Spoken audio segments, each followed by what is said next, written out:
Good afternoon all of you. Welcome to the next lecture of theory of equations. आज हम reciprocal equation के बारे में देखने वाले हैं. इसके पहले भी हम रेसिप्रोकल इक्वेशन के डेफिनेशन देख चुके हैं, पर अब फिर से इसको रिवाइज करने वाले बिकॉज उससे रिलेटेड प्रॉब्लम जो है वो आज हम डिस्कस करेंगे. ठीक है, तो an equation which remains unaltered when x is changed into its reciprocal 1/x is called a reciprocal equation. एक इक्वेशन जहां हम x को अगर 1/x से भी रिप्लेस कर दे तो भी वो इक्वेशन अनअल्टर्ड रहता है, यानी अनचेंज रहता है, तब हम उसे क्या कहते हैं? रेसिप्रोकल इक्वेशन कहते हैं.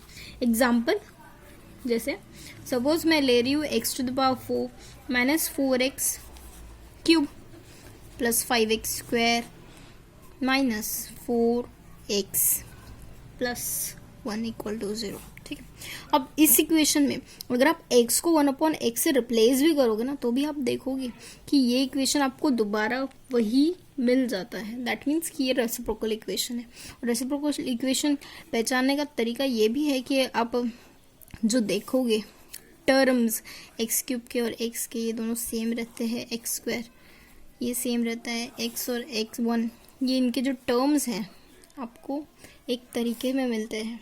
ठीक है, यानी जब आप x को रिप्लेस कर रहे हो 1/x से तो करस्पॉन्डिंग टर्म जो है, करस्पॉन्डिंग इक्वेशन जो है वो अनअल्टर्ड रहती है, तब हम उसे रेसिप्रोकल इक्वेशन कहते हैं. थ्योरम 1 है the roots of reciprocal equation occur in pair. जाहिर सी बात है जब आपके पास इस तरीके से इक्वेशन है, ठीक है, अगर सपोज इस इक्वेशन का रूट जो है वो a है और b है तो दैट मीन्स कि ये जो equation as it is a reciprocal equation, इसके रूट जो है वो 1/a और 1/b भी होंगे, जो कि कैसे आएंगे? एक दूसरे से पेयर में आएंगे. दैट मीन्स कि अगर इक्वेशन a अगर रूट है तो 1/a भी उसका दूसरा रूट होगा, b अगर रूट है तो 1/b भी उसका रूट होगा. ठीक है, तो ये हमें बताना है कि root of a reciprocal equation occur in pair करके. ठीक है, let a be any root of f(x) equal to 0. a जो है वो क्या है? रूट है हमारी इक्वेशन का f(x) इज इक्वल टू 0. ठीक है, तो अगर जब हम x को रिप्लेस करेंगे 1/x से, x को जब हमने रिप्लेस किया 1/x से तो हमने क्या पाया कि 1/a जो है वो क्या है? रूट है किसका? f(1/x) का. ठीक है, but for reciprocal equation f(x) is equal to 0 and f(1/x) is equal to 0 are identical. पर हमको क्या पता है कि रेसिप्रोकल इक्वेशन में जब आप x को 1/x से रिप्लेस करते हो तो वो दोनों इक्वेशन जो है वो क्या होते हैं? आइडेंटिकल होते हैं. यानी जब आप कह रहे हो कि f(x) का रूट a है और f(1/x) का रूट 1/a है, दैट मीन्स कि f(x) और f(1/x) आइडेंटिकल है. दैट मीन्स कि उनके जो रूट a और 1/a ये दोनों भी क्या होंगे? आइडेंटिकल होंगे. ठीक है, इससे हम क्या देखते हैं कि रूट ऑफ रेसिप्रोकल इक्वेशन जो है वो क्या है? a और 1/a है. दैट मीन्स कि वो कैसे आते हैं? पेयर में आते हैं. ठीक है, नेक्स्ट एग्जाम्पल है 14. एज इसके पहले हम लोगों ने एग्जाम्पल 13 तक सॉल्व किया था. ये एग्जाम्पल 14 है जो हम सॉल्व करके दिखा रहे हैं आपको. रेसिप्रोकल इक्वेशन पे ये बेस्ड है. ठीक है, सॉल्व द इक्वेशन x⁵. अब इसे हमें सॉल्व करना है. ठीक है, तो आप इस इक्वेशन में एक सिंपल सी चीज देख पा रहे हो कि जैसे इसके टर्म्स देखिए. इसके टर्म्स कैसे है? जैसे x⁵ का कोएफिशिएंट 1 है, x⁴ का कोएफिशिएंट -5 है, x³ का 9, फिर -9 और 5 फिर -1. ठीक है, तो आप क्या देख रहे हो कि अगर आपने इनका एडिशन किया, सारे टर्म्स का एडिशन किया, ये सारे टर्म्स का एडिशन किया, तो आप क्या देख रहे हो कि सारे टर्म्स का एडिशन करने के बाद आपको वैल्यू, कोएफिशिएंट का टर्म्स के एडिशन के बाद वैल्यू क्या मिल रही है? 0 मिल रही है. इसका मतलब क्या है कि x इज इक्वल टू 1 जो है वो क्या है? 1 ऑफ द रूट है. यानी x इज इक्वल टू 1 जो है वो क्या है? एक रूट है इस इक्वेशन का. ठीक है, तो वही से स्टार्ट करते हैं. Since sum of the coefficient is 0,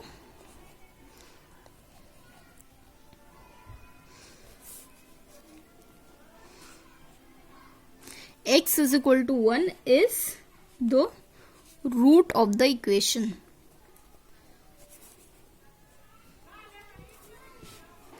तो that means then the equation is expressed as, then the equation is expressed as, देखिए x इज इक्वल टू 1 एक रूट है, यानी x माइनस 1 यहाँ पे आएगा, और जो रिमेनिंग टर्म रहेगी हमारे इक्वेशन की वो क्या रहेगी, in terms of x to the power 4 रहेंगे। अब ये जो आगे का कोएफिशिएंट है ये हम निकालेंगे, कैसे निकालेंगे, बाय सिंथेटिक डिवीजन मेथड से, ठीक है। ठीक है, तो हमें आगे का वैल्यू निकालनी है। तो x इज इक्वल टू 1 एक रूट था, दैट मीन्स कि हम हमारे कोएफिशिएंट लिख रहे थे x टू द पावर 5 के। अब ये 1 एज इट इज लिखेंगे, 1 1 जा यहाँ पे 1 आएगा, ठीक है, -5 + 1, ठीक है, -5 + 1 यहाँ पे -4 आएगा, -4 × 1 यहाँ पे -4 आएगा, -4 + 9 यहाँ पे कितना आएगा 5, ठीक है, इन दोनों को ऐड करोगे तो 5 मिलेगा, 5 1 जा यहाँ पे 5 आएगा, यहाँ पे -4 आएगा, -4 × 1 -4 यहाँ पे ऐड करूँगी इनको तो 1 मिल रहा है, 1 × 1 यहाँ पे 1, दैट मीन्स 0, ठीक है, आपका कोएफिशिएंट 0 है यहाँ पे एंड में, यानी x इज इक्वल टू 1 जो है वो रूट है, यानी हमारा जो इक्वेशन x टू पावर 5 में था उसे आप कैसे लिखोगे, x माइनस 1, ये एक वैल्यू होगी, दूसरी वैल्यू जो होगी वो होंगी x to power 4 -4x³ + 5x² -4x + 1 is equal to 0। That means कि आपका जो इक्वेशन x टू पावर 5 में था उसे आपने इस तरीके से x टू पावर 4 में ब्रेक डाउन किया। अभी आप क्या देख रहे हो कि ये जो इक्वेशन आपके पास मिल रहा है ये इक्वेशन कैसा है, रेसिप्रोकल इक्वेशन है, ठीक है, क्योंकि 1 यहाँ पे देखिए रेसिप्रोकल इक्वेशन -4³ -4x, यानी यहाँ पे आपने जब x को 1/x से रिप्लेस किया आपको टोटली यही इक्वेशन मिल रहा है, दैट मीन्स ये क्या है, रेसिप्रोकल इक्वेशन है, ठीक है। तो हमें यहाँ पे क्वेश्चन में हमें क्या निकालना था, सॉल्व द इक्वेशन, यानी इस इक्वेशन के आपको रूट्स निकालने हैं, यानी x की वैल्यू निकालनी है। यहाँ पे x की वैल्यू तो 1 मिल जाएगी, अब ये x की वैल्यूज यहाँ पे 4x की वैल्यू निकालनी है। और आपने क्या देखा है, इसके पहले थ्योरम पढ़ा है कि अगर आपके पास रेसिप्रोकल इक्वेशन होता है तो उसके रूट्स कैसे आते हैं, पेयर्स में आते हैं, है ना। तो आपको अभी इसके रूट्स निकालने हैं, ठीक है। तो स्टार्ट करते हैं, इसका वैल्यू निकालने की कोशिश करते हैं।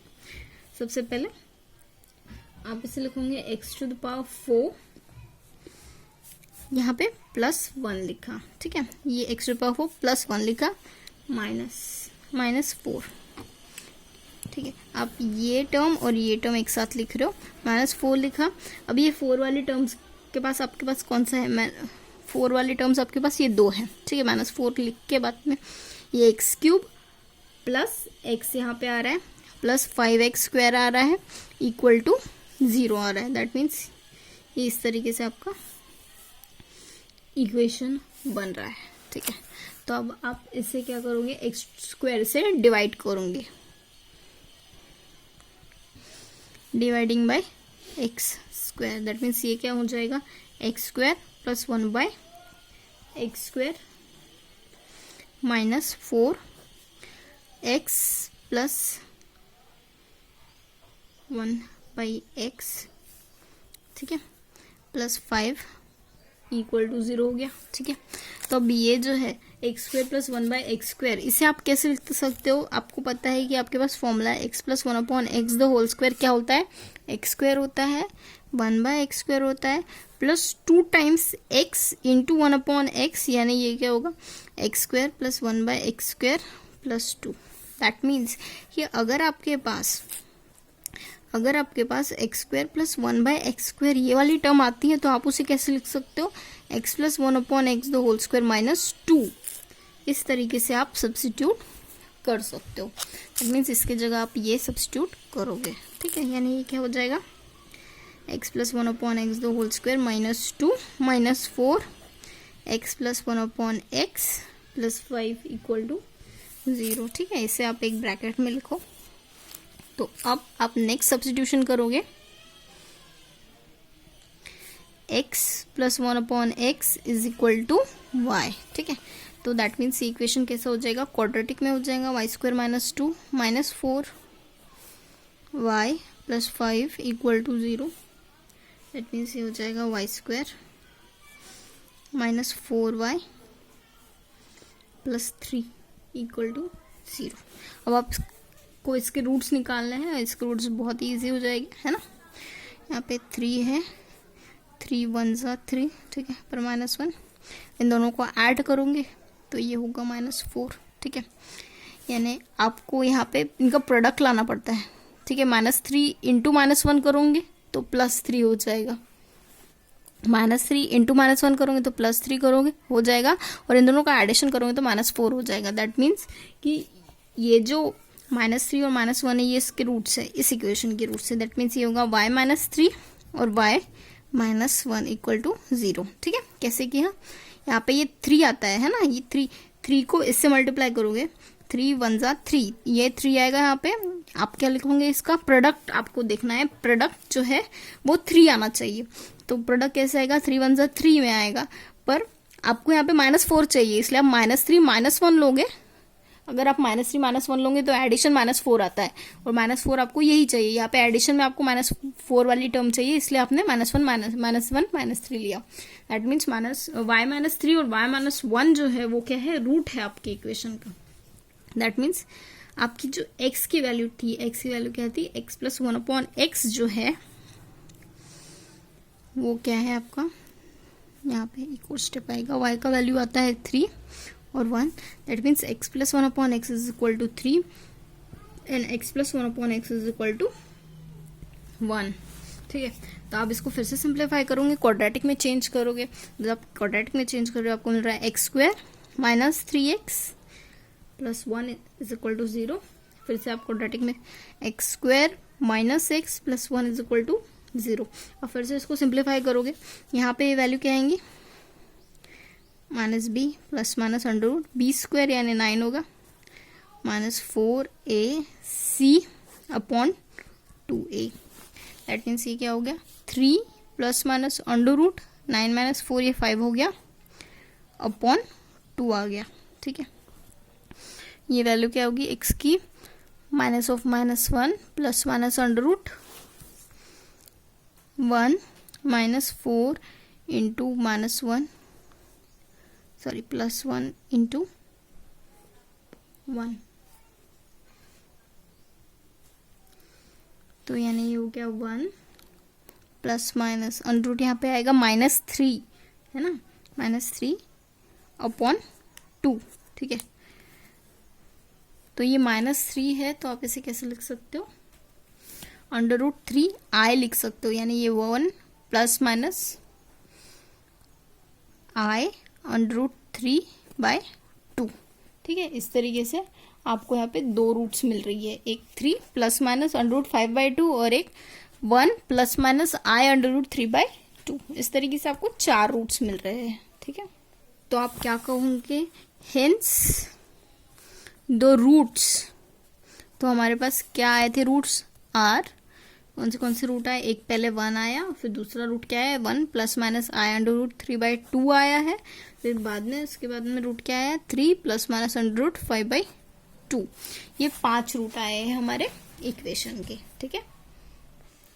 ये एक होम असाइनमेंट है, इसे आप ट्राई कीजिएगा। 4x⁴ -20x³ + 33x² -20x + 4 = 0। इसे सेम इसी तरीके से करना है जैसा हमने किया है। इसके रूट जो है, आंसर जो है वो 2 2 1/2 1/2 आते हैं, ठीक है। जब आपको पूछा गया है सॉल्व द इक्वेशन, जब सॉल्व द इक्वेशन बोलता है ना, तो दैट मीन्स कि आपको वहाँ पे उसके रूट्स निकालने हैं, ठीक है। तो आप ये ट्राई कीजिएगा, आ जाएगा आपका आंसर। नेक्स्ट है transform the equation into which the second term is wanting and then find its roots, ठीक है। तो हमारा इक्वेशन है x⁴ + 16x³ + 83x² + 152x + 84 = 0, ठीक है। अब इस इक्वेशन में से हमको सेकेंड टर्म जो है उसको डिमिनिश करना है, इसे खत्म करना है, सो दैट ये जो हमारा इक्वेशन है वो इन टर्म्स ऑफ x⁴ रहे, पर हमारा सेकेंड टर्म इसमें प्रेजेंट ना रहे, ठीक है। तो स्टार्ट करते हैं। इसे करने का तरीका है कि आपको कुछ पुट करना पड़ता है, x = y + h पुट करना पड़ता है, ठीक है। तो अगर आपने x = y + h पुट किया तो हमारा ये जो इक्वेशन है वो कैसे ट्रांसफॉर्म हो जाएगा, y + h⁴ + 16y + h³ + 83y + h² + 152y + h plus 84 equal to 0। ठीक है, तो अब आप क्या करोगे, आप इसे सिंप्लीफाई करोगे, कोशिश करोगे कि ये पूरा इक्वेशन जो है वो इन टर्म्स ऑफ वाई आए। ठीक है, तो जैसे ये टर्म, वैसे पूरा सिंप्लीफाई करने की ज़रूरत नहीं है, आप बस वाई क्यूब वाला टर्म जो है वो स्पेशली देखिएगा। अब यहाँ पे वाई क्यूब वाला टर्म सपोज अगर हम कैलकुलेट करने की कोशिश करते हो तो यहाँ पे स्पेशली जब उसने कहा है कि सेकेंड टर्म हमको फिनिश करनी है, दैट मीन्स वाई क्यूब का टर्म हमें फिनिश करना है। ठीक है, तो सपोज अगर मैं यहाँ पे y plus H two the power 4 अगर हम लिखते हैं तो हम उसे कैसे एक्सपांड करेंगे, हम उसे एक्सपांड करेंगे बाय डायमंड रूल। देखिए ये वाला अप्लाई होगा, हाँ, y to the power 4 plus 4y cube h plus 6y h square, यहाँ पे भी स्क्वायर आ जाएगा, plus 4y h cube plus y plus h to the power 4। ठीक है, और y प्लस h जब हम क्यूब निकालेंगे तो ये वाली वैल्यू क्या आएगा, y cube plus 3y h square, नहीं 3y h ये स्क्वायर आएगा, plus 3y h square plus h cube. ठीक है, हमें वो टर्म चाहिए जिसमें y क्यूब इन्वॉल्व हो। ठीक है, अब y क्यूब इन्वॉल्व हो वाली टर्म कौन सी है, ये वाली टर्म है जिसमें y क्यूब इन्वॉल्व है, ये वाली टर्म है जिसमें y क्यूब इन्वॉल्व है। ठीक है, तो यानी जब हम ये इक्वेशन देखते हैं तो y क्यूब वाली टर्म यहाँ पे कौन सी मिल रही है हमें, 4h मिल रही है। ठीक है, प्लस ये 16 एज इट इज 16 आएगा। इस इक्वेशन में y क्यूब वाला टर्म कौन सा मिल रहा है, 1 है ना, 1। अब ये टर्म जो है वो हमें क्या लेनी है, इक्वल टू 0 लेनी है। ठीक है, ये टर्म हमें इक्वल टू 0 लेनी है, यानी ये 4h प्लस 16 इक्वल टू 0 लेनी है, 4h is equal to minus 16 लेनी है, यानी h is equal to minus 4 लेना है। यानी ये आपको क्या शो करता है कि आप h का वैल्यू -4 लोगे और इस इक्वेशन को इक्वेट करोगे, इस इक्वेशन को सिंप्लीफाई करोगे, इस तरीके से सिंप्लीफाई करोगे कि आपका ये जो सेकेंड टर्म है वो डिमिनिश्ड हो जाए। इसके पहले हमने बताया था रिमूवल ऑफ टर्म्स, उसमें हमने ऐसे ही किया था ना, h का वैल्यू जो आता है उससे हमने उसको सिंथेटिक डिवीजन से सिंप्लीफाई किया था, और सेकेंड वाला टर्म जो है, ये वाला टर्म जो है वो रिमूव हो जाता है। करके देखते हैं फिर से। तो यहाँ पे हमें h का वैल्यू क्या लेना था, -4 लेना था। हमारे इक्वेशन के कोएफिशिएंट्स क्या है, हमारे इक्वेशन के कोएफिशिएंट है, पहला टर्म है 1, फिर बाद में है 16, फिर है 83 और ये 152 है, फिर बाद में ये 84 है। ठीक है, इसी तरीके से ये हमारे टर्म्स थे। तो अब हम इसे सिंथेटिक डिवीजन से सिंप्लीफाई करेंगे। ठीक है, तो यहाँ पे ये 1 आएगा, 1 4 जा, यहाँ पे ये -4 आ गया, इनको ऐड करेंगे हम, ये कितना होगा 12, 48 हो गया, माइनस में आएगा। अब इनको फिर से ऐड करेंगे हम, तो ये कितना हो गया 35, इन 35 4 जा 12 और 12 105 12 140 नेगेटिव में आएगा। ठीक है, इनको ऐड करोगे आप तो ये कितना होगा 12। ठीक है, 12 4 जा 48। ठीक है, माइनस में आएगा, इन दोनों को ऐड करोगे आप तो ये कितना देगा 36 देगा। ठीक है, तो दैट मीन्स ये आपका जो न्यू इक्वेशन बनेगा तो इसमें ये जो है वो टर्म देगा। ये कौन सी टर्म देगा हमें, हमारा एंड वाला टर्म देगा, है ना। A4 लेते हैं हम। ठीक है, फिर से 1, यहाँ पे आएगा -4, इसको ऐड करेंगे तो हमें मिलेगा 8 32, माइनस में आएगा, इसको ऐड करेंगे तो 3 12, माइनस में आएगा, इन दोनों को ऐड करोगे तो 0। दैट मीन्स कि आपका a क्यूब जो है वो 0 आ रहा है, A3 जो है वो 0 आ रहा है। फिर से 1 4 जा, यहाँ पे तो 1 आएगा, यहाँ पे -4 4 16 माइनस में ये आएगा 13, माइनस में ये आपको देगा A2। ठीक है, फिर से यहाँ पे 1 4 जा -4 आ रहा है, ये 0 आ रहा है। ये आपको क्या दे रहा है, A1 दे रहा है, और आपको A1 जो है वो 0 चाहिए था। दैट मीन्स कि आपका जो फॉर द ट्रांसफॉर्म्ड इक्वेशन, हमारा जो ट्रांसफॉर्म्ड इक्वेशन जो था,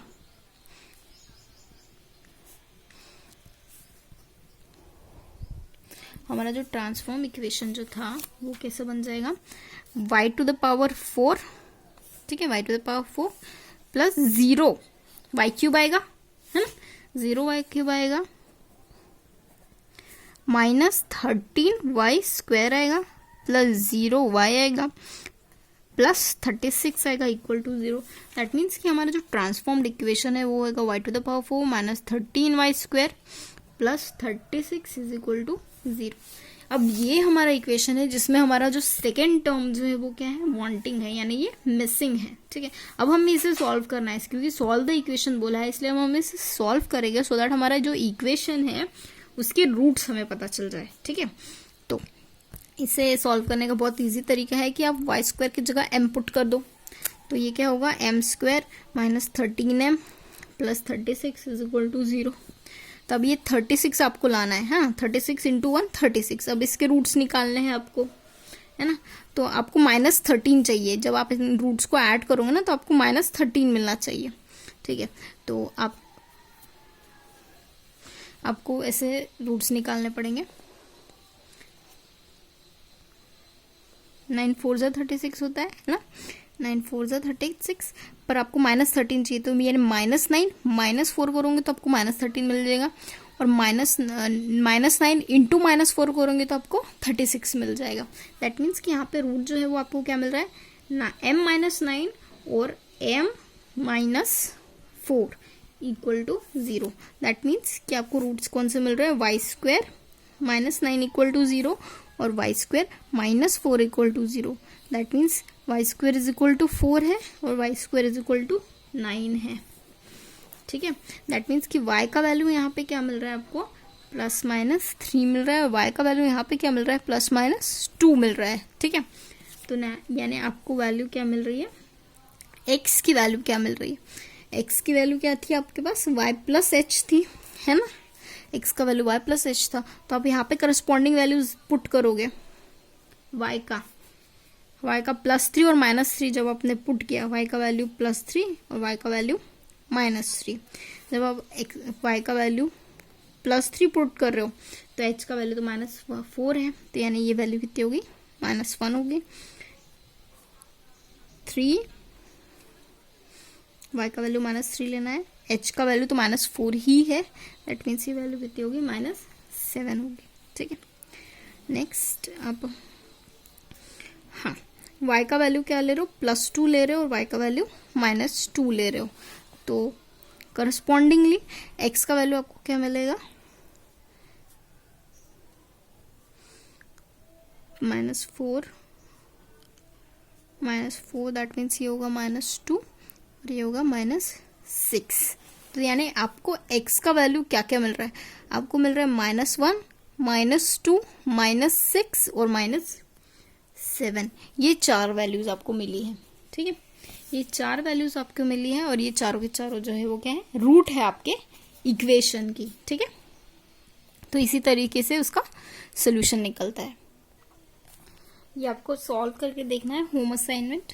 transform the equation into one in which the second term is wanting. ये जो इक्वेशन है इसमें आपको जो ये क्यू वाला टर्म है उससे रिमूव करना है। आप इसे रिमूव कैसे करोगे, सेम जिस तरीके से आपने पहले किया था, x की जगह y+h पुट कीजिएगा। y+h पुट करने के बाद आप क्या करोगे, जो y³ वाला टर्म आपको जो भी मिलती है y³ वाली टर्म, वो आपको इक्वेट करनी है, किससे, 0 से इक्वेट करनी है। जब आप 0 से इक्वेट करोगे तो आप क्या देखोगे, h का वैल्यू -2 मिल रहा है, और जब h का वैल्यू -2 मिल रहा है तो आप क्या करोगे, सिंथेटिक डिवीजन से आपका ऑब्टेन्ड इक्वेशन से आप क्या करोगे, आपके ऑब्टेन्ड इक्वेशन से आप सिंथेटिक डिवीजन से सॉल्व करोगे, a0, a1, a2, a3, a4 का वैल्यू निकालोगे। जब आप इतने वैल्यू निकालोगे तो आप क्या देखोगे कि a3 का वैल्यू 0 है और a3 का वैल्यू 0 मिल रहा है, तो दैट मीन्स कि आपका ये इक्वेशन मिलना चाहिए आपको, जिसमें आपका सेकेंड टर्म यानी y³ वाला टर्म जो है वो मिसिंग है, ठीक है। इस तरीके से ये इक्वेशन आनी चाहिए। मिलते हैं नेक्स्ट लेक्चर में, प्रैक्टिस कीजिए प्रॉब्लम की। बाय।